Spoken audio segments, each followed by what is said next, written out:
Hi எல்லாருக்கும் வணக்கம். Welcome to food is lover டெலிவிட்டி. இன்னைக்கு நம்ம பார்க்க போகிற ரெசிபி கோதுமை இடியாப்பம். இந்த சேனலை நீங்கள் ஃபர்ஸ்ட் டைம் பார்க்குறீங்கன்னா மறக்காமல் சப்ஸ்கிரைப் பண்ணிக்கோங்க. வாங்க இப்போ வீடியோக்குள்ளே போகலாம்.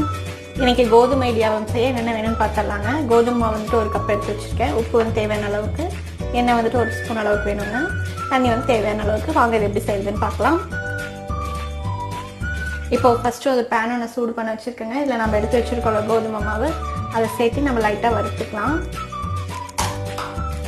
லைட்டாக சூடானா போடுங்க, அந்த அளவுக்கு நம்ம வறுத்துக்கணும்.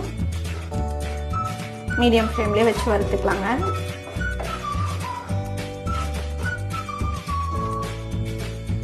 இப்போ இது ஒரு 2 நிமிஷம் வறுத்தாச்சுங்க. மாவு நல்லா சூடாயிடுச்சு. இப்போ இதை வந்து நான் வேறு ஒரு பாத்திரத்தில் மாற்றி வச்சுக்கிறேன். இப்போ இதே பேனில் நம்ம வந்துட்டு தண்ணி சூடு பண்ணிக்கலாங்க. கோதுமை மாவு எடுத்தோம் அதே கப்பில் ஒரு கப் அளவுக்கு தண்ணி எடுத்துக்கோங்க. இதில் வந்துட்டு ஒரு 1/2 ஸ்பூன் அளவுக்கு உப்பு சேர்த்துக்கலாம். எண்ணெய் வந்துட்டு ஒரு ஸ்பூன் அளவுக்கு சேர்த்துக்கலாங்க. இது நல்லா கொதி வரட்டும். இப்போ பாருங்கள், தண்ணி வந்து நல்லா கொதி வர ஆரம்பிச்சிருச்சுங்க. இந்த ஸ்டேஜில் வந்து நான் ஸ்விட்ச் ஆஃப் பண்ணிடுறேன். இந்த தண்ணியை வந்து நம்ம வந்துட்டு எடுத்து வச்சுருக்கோம்ல மாவு, அதில் கொஞ்சம் கொஞ்சமாக சேர்த்து நம்ம பிணையணும். இப்போ மாவில் வந்து நம்ம கொஞ்சம் கொஞ்சமாக தண்ணி சேர்த்திடலாங்க.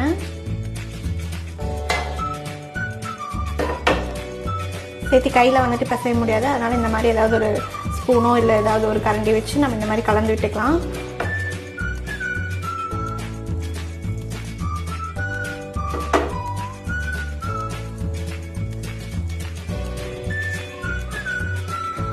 இப்போ தண்ணி ஊற்றி கலந்தாச்சுங்க. நம்ம கை வைக்க முடியாது, ரொம்ப சூடாக இருக்குது. ஒரு 2 நிமிஷம் ஆகட்டும். ஆறுனதுக்கப்புறம் நம்ம இதை நல்லா பிணைஞ்சிக்கலாம். இப்போ ஒரு 2 நிமிஷம் ஆயிடுச்சுங்க. நம்ம வந்து இது நல்லா பிணைஞ்சிக்கலாம். வேணா லைட்டாக தண்ணி தெளிச்சுக்கலாங்க. இதுவே சரியாக தான் இருக்குது. இதை வந்து சாஃப்டாக பிணைஞ்சிக்கலாம். இப்போ பாருங்கள், நல்லா பிணைஞ்சாச்சுங்க. நல்லா சாஃப்டாக இருக்குது. நம்ம வந்து சுடுதண்ணி ஊற்றினதுலேயே பார்த்தீங்கன்னா நல்ல ஒரு வாசமாக இருக்குங்க. இப்போ இதை வந்துட்டு நம்ம இடியாப்பச்சில் போட்டு புளிய வேண்டியது தான். நம்ம எப்படி புளியறதுன்னு பார்க்கலாம். இப்போ இந்த மாதிரி இடியாப்பச்சை எடுத்துக்கலாங்க. இதில் வந்துட்டு நான் வந்து உள்ளெல்லாம் எண்ணெய் தடவிக்கிறேன்.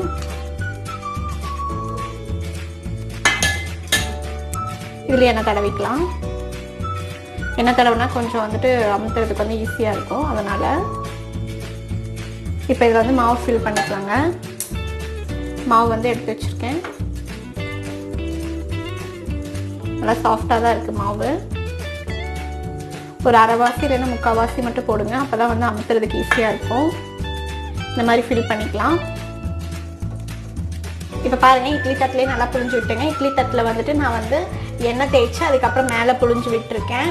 எங்கிட்ட இடியாப்ப தட்டு இல்லை, அதனால் இட்லி தட்டிலே புழிஞ்சு விட்டுருக்கேன். நீங்கள் உங்கள்கிட்ட இடியாப்ப தட்டு இருந்தால் நீங்கள் அதிலே புழிஞ்சு எடுத்துக்கலாம். இப்போ இது வந்து ஒரு 5 நிமிஷம் வந்து வேகணுங்க. தண்ணி சூடானதுக்கப்புறம் தட்டத்தை வைங்க. இப்போ பாருங்கள், ஆவி வர ஆரம்பிச்சிச்சு. அதுக்கப்புறம் தான் நான் தட்டத்தை வச்சேன். இது ஒரு 5 நிமிஷம் வேகட்டும். அதுக்கப்புறம் நம்ம ஓப்பன் பண்ணி பார்க்கலாம். இப்போ பாருங்கள், ஒரு 5 நிமிஷம் ஆயிடுச்சுங்க. நான் வந்து அடுப்பை நிறுத்திட்டேன். இப்போ பாருங்கள் எப்படி வெந்திருக்கு.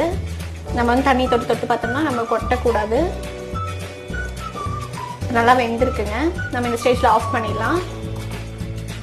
நம்ம இதை எடுத்துடலாம். இப்போ அவ்வளோதாங்க, நம்மளோட சூப்பரான இடியாப்பம் வந்து ரெடி ஆயிடுச்சு. பாருங்கள் எப்படி இருக்குன்னு. இது மேலே வந்து நீங்கள் சர்க்கரை தேங்காய் தூவி சாப்பிட்லாங்க. இல்லைன்னா வந்துட்டு ஏதாவது குருமா கூட வச்சு சாப்பிட்லாம். தேங்காய் பால் ஊற்றி சாப்பிட்லாம், நல்லாயிருக்கும். கண்டிப்பாக இந்த ரெசிபியை ட்ரை பண்ணி பாருங்கள். இந்த வீடியோ உங்களுக்கு பிடிச்சிருந்தா லைக் பண்ணுங்கள், ஷேர் பண்ணுங்கள், மறக்காமல் சப்ஸ்கிரைப் பண்ணி பக்கத்தில் இருக்க பெல் ஐக்கானையும் கிளிக் பண்ணி வச்சுக்கோங்க. ஸோ தட் நாங்கள் போடுற வீடியோஸோட நோட்டிஃபிகேஷன்ஸ் உங்களை வந்து சேரும். தேங்க்ஸ் ஃபார் வாட்சிங். Stay tune.